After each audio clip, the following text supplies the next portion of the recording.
I am having an affair, a beauty affair. On my journey through slowing down the effects of aging, I am jumping into rabbit holes and blasting my way back out with knowledge that I want to share with you. Come follow my journey, learn with me, and let's get younger together.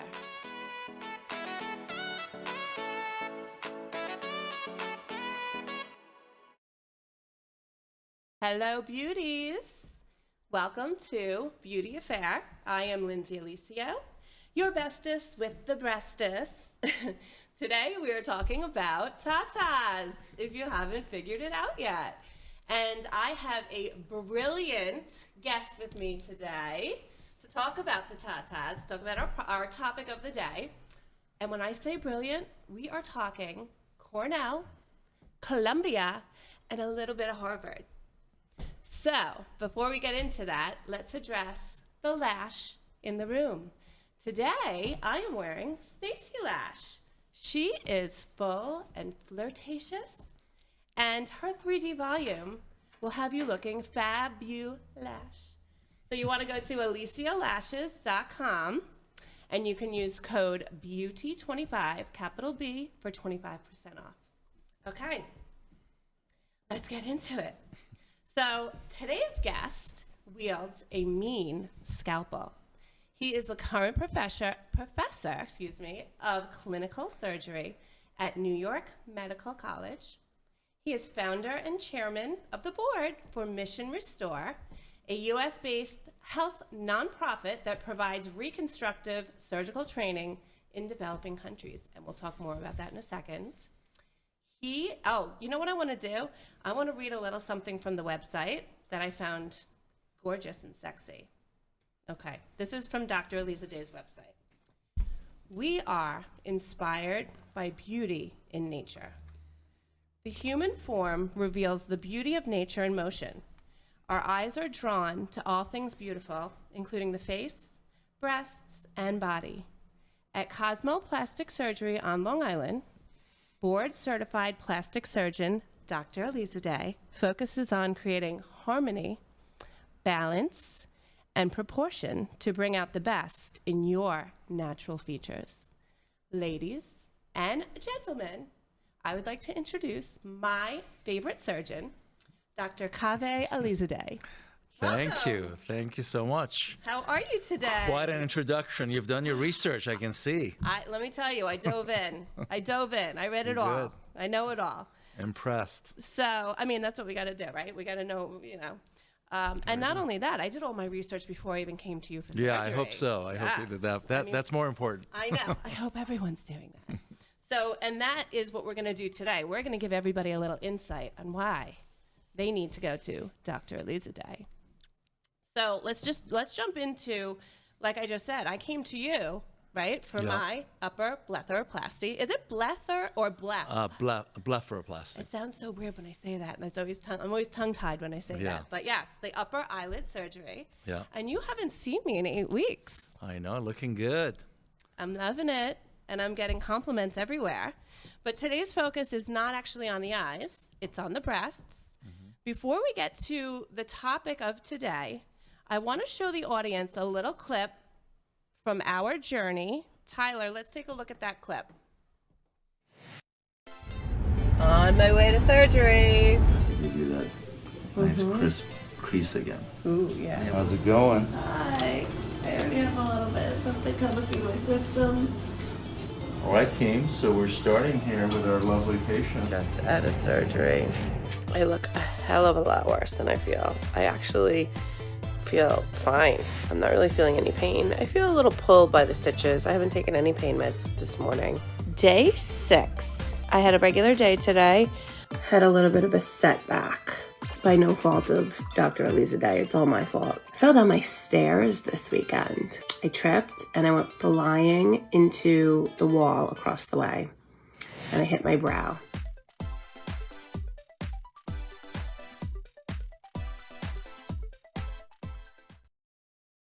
Crazy, right? That I hit my head and got a mild concussion. Looking good though. I You know. bounced back. Thank you. I'm so thrilled. I can't even, I feel like, people are telling me I look 20 years younger. Not only 10, 20 years younger. I mean, Yeah, I mean, the two areas that really make the most impact, there was a fantastic research where they looked at how our eyes move during the day. So they actually put trackers in the eyes.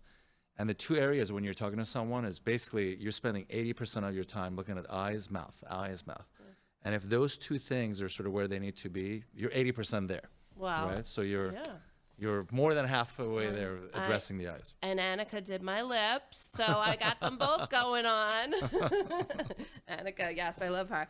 Okay, so again, today's not about the eyes. Yeah. They are fabulous, but today's about the breasts. So I would like, you know what I want to do first?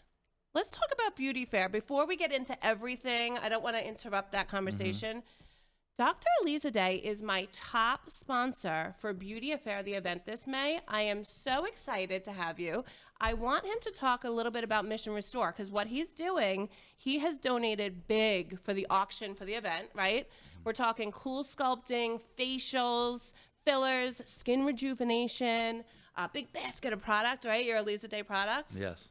So we're raising money with everything that we get from the auction for Mission Restore. Just give us a little bit on Mission Restore. Sure. So Mission Restore is a nonprofit foundation. It's a 501c3. Basically what it means is that we're a group of doctors that actually originally formed during the Haiti earthquake. Oh, yeah. Do you remember? That was back in 2010. So we all came together to go down and essentially try to help the locals be able to manage their own issues with regards to, there was a lot of wounds and amputations and so forth.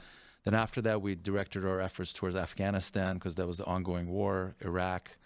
And then we went to Myanmar, Burma, the old Burma. Okay. So we've been sort of going from country to country where there's been need, whether it's been war or natural devastation. And from that, we spun sort of the direction of, do we want to create sustainable training in the developing world? And since 2015, we've been fully focused in Africa where there's the most need. So we're sort of been stationed in East and Central Africa where we have been training doctors to be able to take care of their own communities. That's great. So the idea with, I obviously do, my passion is plastic surgery, which is what we do with regards to the aesthetic, but a lot of our work is directed towards the nonprofit side, which is Mission Restore. And that's on missionrestore.org if anyone wants to learn about it. I love that. And I am going to have the website tagged wherever you are, YouTube, Facebook, Instagram, wherever you are. We're gonna backlink that for you, so you can read more about it. And if you'd like to make a donation, I'm sure it would be much appreciated. Okay. I want to give you a little headway to where we're going with our topic today, right? ADM. Acellular dermal matrix. So ADM is such an important part of our topic today because if you're considering any breast reconstructive surgery, you really need to understand what ADM is going into our Q&A with Dr. A. So what is ADM? It's an absorbable mesh used in breast reconstruction, and it acts as an internal bra. A very basic explanation of ADMs and how they're made is they're made from donated human cadaver and animal skin. And the donated skin is put through a chemical cleaning and decontamination process. So like you guys hear me talk about my ingredient bombs all the time, like most ingredients or products that we use these days have different brands, different methodologies that produce different end results. So think, where do they source from? How do they process? What chemicals are they using? And how sterile is it? Now, not all ADMs are created equally, but they're still all called ADM, right? Because you can hide everything in a label these days. 1938, we talk about that all the time, FDA, right? So now enter Dr. Alizadeh. He developed an improvement to the traditional breast reconstruction procedure that now uses synthetic ADMs. He has eliminated them. Dr. A. I am very excited. I can't tell. I had so much fun with this, doing all this research. 'Cause Again, I had no clue. I'm impressed you've done the research. That's Well, pretty you good. have to. But, I mean, the whole thing is, because I need to bring this to people, myself, when I started doing the research, because I wasn't researching eyes, I was researching mommy makeover and having the reduction and fixing all of this, the baby stuff, the mommy stuff. And that's how I actually found you originally. But I didn't realize that the reason your work was you did so well was because of this technique. Yeah. And now I know. So, Yes. I want you to share with us your revolutionary trademark breast surgical technique, NaturaBra. Sure. So NaturaBra really came from this concept of the ADM, as you said, in breast reconstructive surgery in the past 2 decades. One of the things that's become clear is that just going in and removing the breast tissue and adding a facsimile, which is essentially an implant, for example, that's not going to be enough because you can't really support it. And then you're depending on the skin envelope. And we know skin is not very reliable. We know that from pregnancy, right? Or weight gain and weight loss. Oh, yes. It's not going to be able to do what it needs to do to hang in there. And then you can't really manipulate skin in that you can't sort of hope that it's going to go back to its original, right? You can work out and do everything you want, but unfortunately that skin is just going to hang. So the idea then was to come up with something that's going to create an internal support. The original product that came out over 20 years ago now was Alloderm, which is, as you said, it's a human cadaver. Believe it or not, in medical school, I was at Cornell Medical School. My side job, the way I made money, was at late night. They would wake me up at like 2 or 3 in the morning. I would go to the hospitals in Brooklyn, Bronx, and harvest skin Get out. when someone dies and they're willing to donate their organs. Yeah. It was my job to go and collect that skin, bring it back to our burn unit at New York Hospital, and that skin would be used for burn patients. Interesting. So since that skin was available, there was a group called LifeCell. There's a company called LifeCell out of New Jersey. They came up with this idea, well, how about if we use that skin as an internal bra, essentially, for reconstructive purposes? And out of that came this entire world of, as you mentioned, it's expanded to animals. There's all kinds of, there's peritoneum, which is internal intestinal tissues. Yeah. And synthetic. And of course, the other aspect of this is synthetic as well. Each of these have their pros and cons. And back in 2002, me and a group of my students, we went to the lab and we started looking at techniques of using your own tissue. Because you would argue, well, why do I have to use a synthetic or a cadaver? Why do I have to be? The problem with that is that you're going to have an immune reaction, right? Anytime, if I were to give something to you, it may sound good. I always get friends that come to my office and they're like, well, you can take my fat and give it to her, Like, I wish we could. We can't because of the immune issues. Or as my mother says, she's going to hate me for this. When you get your reduction, can I have what's left over? Right. Borrow from Peter to give to Paul. Yeah. Right? So the idea was, can we use actually your own tissue as an internal bra, as an internal control? It's kind of tricky because you actually have to figure out the blood supply, and that blood supply is very tenuous. But we spent a couple of years, we figured that part out. We presented it initially at the Northeastern Society of Plastic Surgeons meeting, and then I just gave my 18-year follow-up on that in San Diego. We'll talk about that in a few minutes, definitely. Yeah, so essentially the concept is, I'm going to use my tie. Okay. So if let's say, imagine this is the blood supply, right? So we're able to figure out how to capture this blood supply and then turn it internally so it can become an internal control. Even though it used to be sitting this way, we would sort of turn it inside and have it essentially become an internal bra that would hold either the breast tissue or an implant. It's sort of adaptable. The other part that's very important, women that have large breasts, so everyone thinks it's because it's such a huge weight. Yeah, weight is important, but even more important. Do you see the dips? More important than that, which is what I've learned, and we have ongoing research which we're publishing, it's where it's located. So if I take your breast tissue and I have it down here where it's like sitting essentially in your belly, the amount of weight it's pulling on your neck and your spine, it's devastating. Versus if I took that and put it up on your chest, you're like, wow, I don't feel that as much.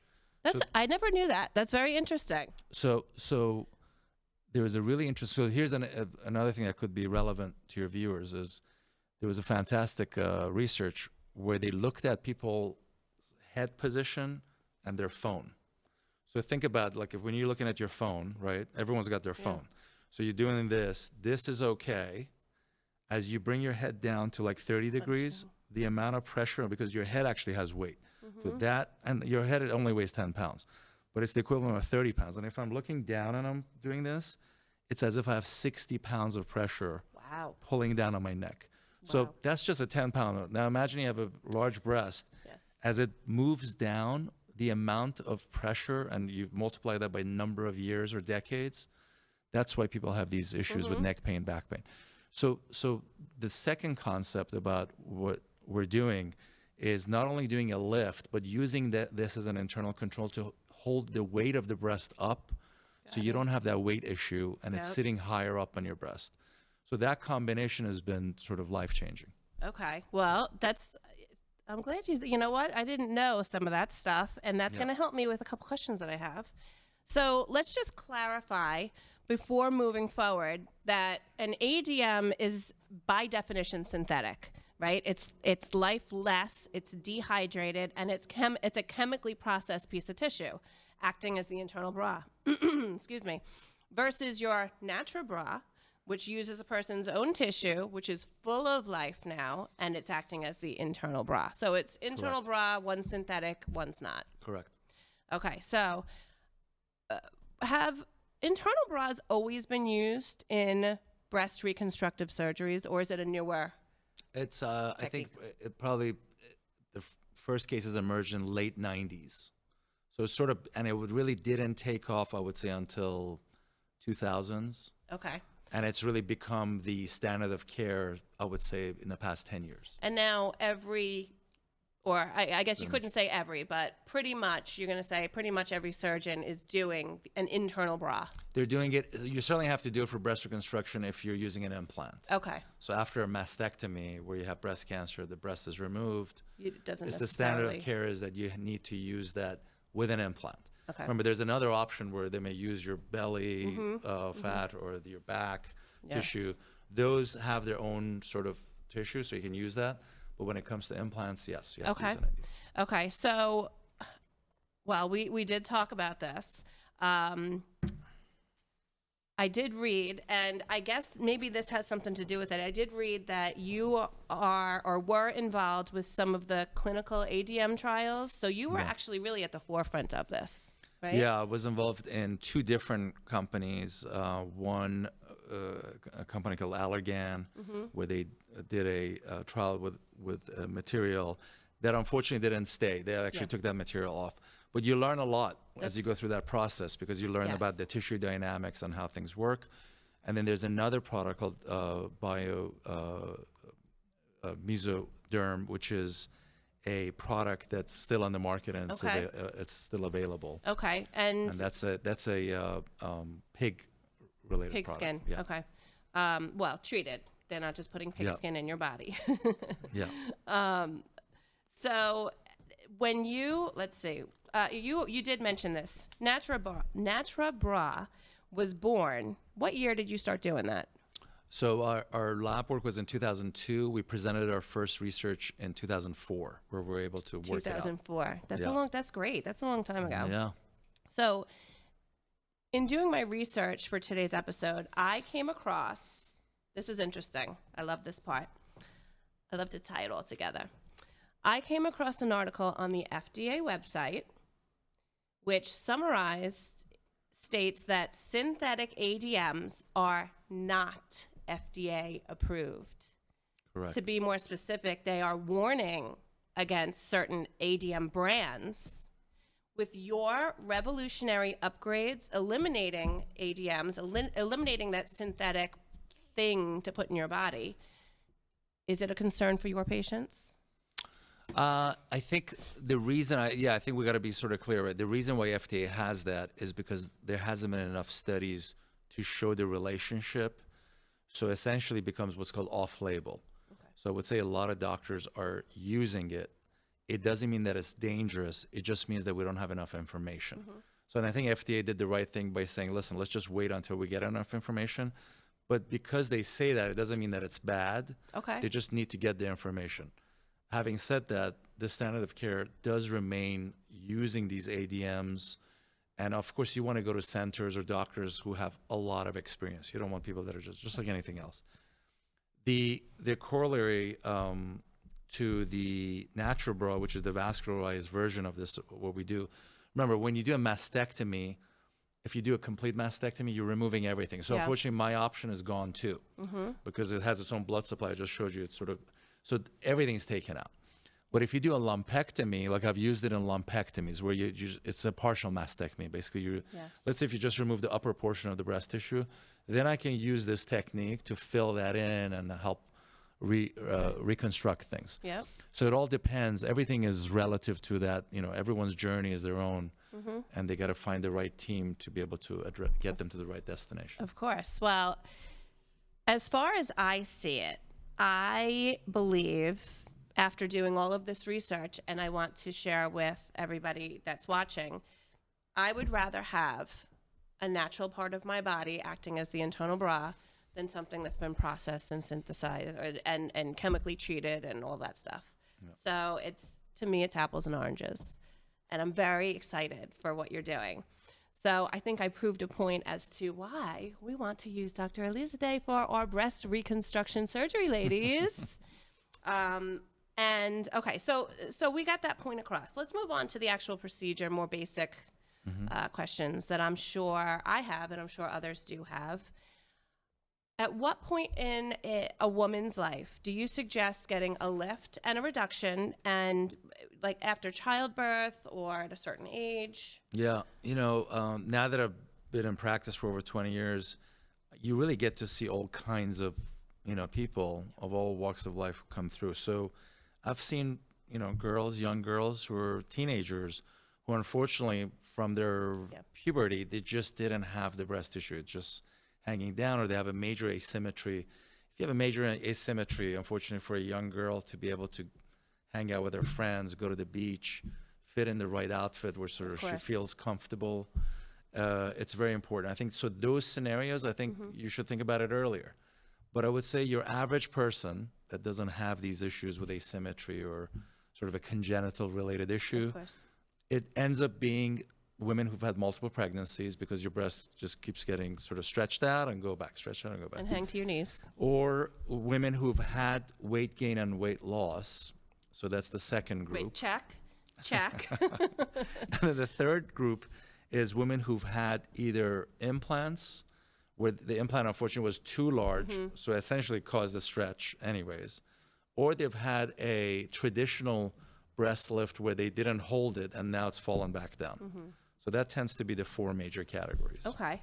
All right. So I'm at the perfect time of my life for this. I'm losing the weight, 35 pounds since June. Yeah, that's the most, I think, I say this to all my patients. I say, if you're making a decision because this is about your body and you want to feel good about it, don't wait until after the surgery to do the other stuff, which is, nutrition and health and exercise. Start today. Why are you waiting until then? Just starts now, right? So commit to it now, and then when you do the surgery, then you'll be motivated to want to maintain it. It's the classic. Everyone's like, I'm going to start my diet starting on Monday. Like, well, why not start today? Right now. Why Monday, exactly. right? But it's a frame of mind, too. You need to be in the right frame of mind to be able to continue on with that journey and stay up with being healthy. Yeah. Okay, so when you do a reduction, let's say when we do my reduction and lift, because let me tell you, I put on this shirt today and I went, oh great, they're down to my knees. I'm going to be showing how I'm the perfect candidate for this today. And they're doing the preview stuff. I'm like, great, I'm sideways. I literally look like my boobs are down to my knees right now. Perfect outfit for today. It's the number one procedure in plastic surgery, by the way, consistently in the past 30 years, where patients say, I'm so happy to have done that. I can't wait. Yeah, because, listen, with everything, there's always sort of a recovery period. But everyone, despite the recovery period, always says, I'm super happy, it's worth it, right? Absolutely. It has a high worth it rating. Yes. Is that like with my eyes? I mean, the eyes were, it didn't even hurt. I woke up and I was like, I came out of surgery and I was like, did I have surgery? I don't even feel pain. Yeah. So when you do the reduction and a lift specifically, what is actually being done to my breast? And do you do a nipple and areola reduction as well? Walk me through like a simplified version of the actual surgery. Sure. So essentially, from a tailoring perspective, you have too much skin for that, for the breast tissue. And then in some cases, you have too much breast tissue. So number one, you have to design it in a way that you're removing the excess breast tissue that usually ends up being on the outer part where it's falling into your armpit. The side fat, we call that in normal In terms. the lingo. So we want to remove a lot of that, the side boob and the underneath. So that's the key part that comes out. And then in my technique, we're moving the entire foot plate of the breast up on the chest. So that's the difference with the traditional. The traditional just sort of brings it together, calls it a day. In ours, we're literally moving what's here and putting it up here. Back to where it used and to be. Now, it's even better than what it used to be. We want it to stay super high. And then we use this NaturaBra technique to hold it in place. So now it's just sitting like this. So now the question of the areola. Yeah. Usually women who've had multiple pregnancies or weight gain, weight loss, they're going to have that stretched areola. And it can be as much as double, if not triple the size of what it needs to be. So then we reduce that areola. And then you have some women, especially women who tended to favor one nipple for breastfeeding, where the nipple gets stretched out. Yeah. So now the problem is that if you make it look really good, the nipples become a point of like. So you actually redesign the nipple itself. You can reduce the nipple as well. And the nipple. Yeah, everything can be sort of tailored to depending on what the issues are. Areola, we end up almost always we're reducing it because it's been stretched. Of course. A nipple, I would say maybe 20% of the time, it's too big, so it tends to stick out too much. So you don't always deal with One the of my nipple. Sometimes patients calls them the Pointer Sisters. We're like, we got to get rid of the Pointer Sisters. So So we have to bring those down. So it really depends on, everyone's different, but you can address all this. So but I just wanted to point out one of the things, everyone thinks, again, that's the old school way where they would take the nipple off and then put it back on. That is not what we do. Okay. And honestly, your doctor should not be doing that. We're now in 2022. So if you have a doctor who says, oh yeah, I'm going to take your nipple off and put it back on, you should politely just leave and say, oh, I just got a call, I got to go. That's very old school. We don't do that. You want to keep it connected for two reasons. Number one, the sensation. And number two, actually women that are darker skin can get depigmented if you take their nipple off and put it back on. So you want to maintain the pigmentation and the sensation. See, there's even more stuff that I didn't know from my research. Yeah. So what is the lollipop? I don't even have this on here, but the lollipop, is that what? So lollipop is when you don't have. So lollipop is the less invasive approach, but you have to have a smaller breast. Okay. If you have a really stretched out breast, there's no lollipop happening over here. Lollipop is not going to get, because remember, the breast needs to be reduced both in a vertical and a horizontal dimension. Okay. So the vertical dimension is the limb of the lollipop, and the horizontal dimension is that. But we sort of make that line fit in that fold. In the fold, so you're not really seeing it. Yeah, so you're not really seeing that. Okay. But if you have too much breast tissue, it really has to be both scars. Okay. What can I expect during recovery? What is like the full term of recovery? How many, do I need to take off 2 full weeks? Can't be bending. What's the deal? Yeah, so the nice thing with our technique is that there's no dressings, there's no garments, there's no stitches to remove, there's no drains to remove. Wow. So we have this sort of... It's getting better and better. I've been at this for a while. So having done this over 1,000 times, you get to learn things. Yeah. So the advantage of this procedure is that it's very straightforward. There's really no recovery. Yeah. Other than I have one requirement, which is I don't want patients to bring their elbows away from their body. Okay. And the reason for that is, remember, I'm using this NaturaBra to stitch things in, and I want it to heal. Okay. So I had a patient, for example, who took her big dog for a walk after 2 weeks, and the dog ran to chase another dog, and that pulling can pop the stitch. Yeah. Yeah. And that can cause this asymmetry. Okay. So I just want that first month for things to heal. Once your body takes over the healing, then you can do whatever you like. Wow. Okay. Very interesting. Chihuahuas or a cat? You can have a Chihuahua. I don't but have not any. I got but kids. you can't have a. Yeah, my kids will pull me down. That's As long as your kids are not on a leash. You're no. Well, okay. So, last question, and I want to tie this into something amazing that just happened. So first, let me congratulate you on your recent accolade. Dr. A, I hear that you were out of 200 applicants. Is that correct? 200 applicants for submitting papers for the AAPS Centennial Meeting. Yours was one of 4 chosen to be presented, correct? There were actually 547 abstracts. They're called Okay. abstracts when they present it. Okay. But yeah, there were 200 that were presented, and they picked ours as sort of the key with part of the keynote. Yeah, thank That's you. amazing. Thank you. I'm very proud of you. You keep doing your research. You're good. No, I'm so proud of you, Dr.